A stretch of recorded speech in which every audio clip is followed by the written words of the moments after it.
आतंक होता है। खुशी है कि सरकार बैक होती आई। आतंकवादी ताकतें आतंकवादी होती है। आज मुख्यमंत्री के सिर पर चढ़ के बोल रहा है, लेकिन सरकार को अपनी गलती का एहसास हुआ। सरकार के स्कूल बंद करने के फैसले का कड़ा विरोध हुआ। मुख्यमंत्री को उत्तर प्रदेश का जंगलराज गुंडाराज नहीं दिखाई पड़ रहा है। दोस्तों, उत्तर प्रदेश की सियासत में आज एक और सियासी धमाका हुआ है। अपनी जनता पार्टी के अध्यक्ष स्वामी प्रसाद मौर्य ने अपने लखनऊ स्थित आवास पर एक बड़ी प्रेस कॉन्फ्रेंस कर योगी सरकार पर जोरदार हमला बोला और मालेगांव भगवा मामले पर एक बार फिर सबसे बड़ा विवादित बयान दे डाला। कहा, जो समाज में भय स्थापित करेगा उनको आतंकी माना जाएगा। सही बात। तो अगर भगवा आतंक नहीं है तो कौन सा आतंक इस देश में है? आतंक होता है। आतंकवादी ताकतें आतंकवादी होती है, वो भगवा हो या किसी और रंग का हो। इसलिए जिनका भी चरित्र, जिनका बयान, जिनके कारनामे समाज में भय, दहशत, आतंक पैदा करने के लिए पर्याप्त है, उनको आतंकी माना जाएगा। स्वामी प्रसाद मौर्य अपनी प्रेस कॉन्फ्रेंस के दौरान प्राइमरी विद्यालयों के मर्जर मामले को लेकर सरकार की मंशा पर सवाल खड़ा करते हुए कहा कि ये फैसला गरीब, दलित और पिछड़े वर्गों के बच्चों के शिक्षा अधिकार को कुचलने की एक बड़ी साजिश है। इन्होंने दावा किया कि अपनी जनता पार्टी के जोरदार प्रदर्शन के बाद सरकार बैकफुट पर जरूर आई, लेकिन जब तक योगी सरकार इस फैसले को पूरी तरह से वापस नहीं लेती, आंदोलन जारी रहेगा। सरकार के स्कूल बंद करने के फैसले का कड़ा विरोध हुआ। खुशी है कि सरकार बैक होती आई। भले ही देर हुआ, लेकिन सरकार को अपनी गलती का एहसास हुआ। स्कूल बंद करने का फैसला वापस लिया।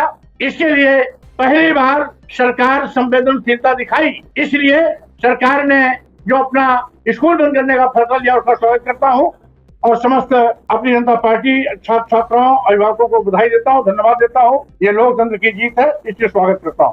कोई भी जनविरोधी फैसला अगर यूपी सरकार लेती है तो अपनी जनता पार्टी सड़कों पर संघर्ष के माध्यम से इसी प्रकार से उसको बैकफुट पर लाने की कोशिश करेगी। हमें यकीन है लोकतंत्र में, और सरकार जनता के कल्याण के लिए बनती है, जनहितकारी योजनाओं को लेके आएगी, स्वागत करता हूं। लेकिन जो भी जनविरोधी नीति लेके आएगी, हम उसका खुल्लम खुल्ला विरोध करेंगे। इतना ही नहीं, मौर्य ने बाराबंकी में एक महिला सिपाही की संदिग्ध मौत मामले पर भी सरकार को आड़ो हाथ लिया। कहा, यही है योगी सरकार का जीरो टॉलरेंस, जहां एक महिला सिपाही तक सुरक्षित नहीं है और शासन प्रशासन लीपापोती में जुटा है। उत्तर प्रदेश का जंगलराज आज मुख्यमंत्री के सिर पर चढ़ के बोल रहा है, फिर भी मुख्यमंत्री को उत्तर प्रदेश का जंगलराज गुंडाराज नहीं दिखाई पड़ रहा है। जीरो टॉलरेंस तोते की तरह हमेशा रटते रहते हैं, रटवे तोते की तरह। जीरो टॉलरेंस उनका तकिया कलाम बन गया है। शायद जीरो टॉलरेंस का अर्थ नहीं समझते। अगर समझते होते तो शायद बाराबंकी में महिला कांस्टेबल पुलिस की लापता होना, 4 दिन तक उसका आता पता न कर पाना और चौथे दिन उसकी लाश मिलना जैसी जघन्य घटना सामने नहीं आई होती।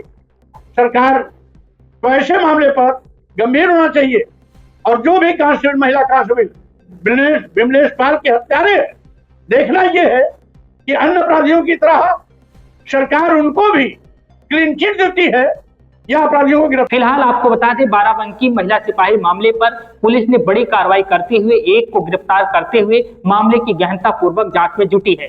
वहीं स्वामी प्रसाद मौर्य ने योगी सरकार पर दो टूक हमला बोलते हुए साफ कहा, ये सरकार जनता की नहीं, पूंजीपतियों की सरकार है और अब ये सच हर गली, हर गांव, हर शहर में गूंजेगा। यानी 2025 के चुनावी रण से पहले विपक्ष एक मोर्चे पर योगी सरकार को घेरने के लिए पूरी ताकत के साथ मैदान में उतर चुका है और अपनी जनता पार्टी की ये हुंकार आने वाले दिनों में सत्ता के गलियारों में खलबली मचा सकती है। Bureau report, DK Tripathi, Saam TV digital, Uttar प्रदेश।